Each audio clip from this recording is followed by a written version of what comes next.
അല്ല, മുഖ്യമന്ത്രി ഈ സഭ ഇന്ന് നടന്നു പോകരുതെന്ന് ആഗ്രഹിച്ചു. അദ്ദേഹം പ്രതിരോധത്തിലാവുമെന്നറിയാം. അതിനാണല്ലോ മുഖ്യമന്ത്രിയുടെ ഓഫീസ് നിർദ്ദേശിച്ചനുസരിച്ചിട്ട് ചോദ്യം പോലും അദ്ദേഹം പറയേണ്ട മറുപടിയാണ്.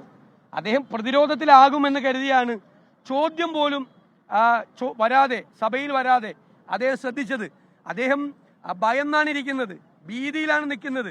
കേരളത്തിലെ ജനങ്ങളുടെ മുന്നിൽ അപഹാസ്യനായി കേരളത്തിലെ മുഖ്യമന്ത്രി നിൽക്കുകയാണ്. അദ്ദേഹം നടത്തിയ പത്രസമ്മേളനങ്ങളെല്ലാം ഹാസ്യ പരിപാടിയായിട്ട് മാറി. ചോദ്യങ്ങൾക്ക് ഉത്തരവില്ലാതെ അഹഹ എന്ന് മറുപടി പറയുന്ന മുഖ്യമന്ത്രിയായി കേരളത്തിലെ ജനങ്ങൾ അദ്ദേഹത്തെ പരിഹസിക്കുകയാണ്. ആ സ്ഥിതിയിലേക്ക് മുഖ്യമന്ത്രി തരം താഴ്ന്നു. അപ്പൊ അത് പറഞ്ഞപ്പോ അദ്ദേഹം പ്രകോപിതരായി. ഞങ്ങൾക്കെന്താ അദ്ദേഹം ആരെയാ പേടിപ്പിക്കുന്നത്? ഞങ്ങളെയോ? വേറെ ആളുകളെ നോക്കിയാൽ മതി. ഞങ്ങളൊന്നും ഈ മുഖ്യമന്ത്രിയുടെ ഉമ്മാക്കി കണ്ട് പേടിച്ചോടി പോകുന്നതല്ല. അവർ ചെയ്തുകൊണ്ടിരിക്കുന്ന ഓരോ കാര്യങ്ങളും അക്കമിട്ട് ഞങ്ങൾ ജനങ്ങളുടെ മുന്നിൽ അണിനിരത്തും. അത് ചോദ്യം ചെയ്യും. നിയമപരമായ നടപടികൾ ഞങ്ങൾ തേടും. വെറുതെ വിടാൻ ഉദ്ദേശിച്ചിട്ടില്ല.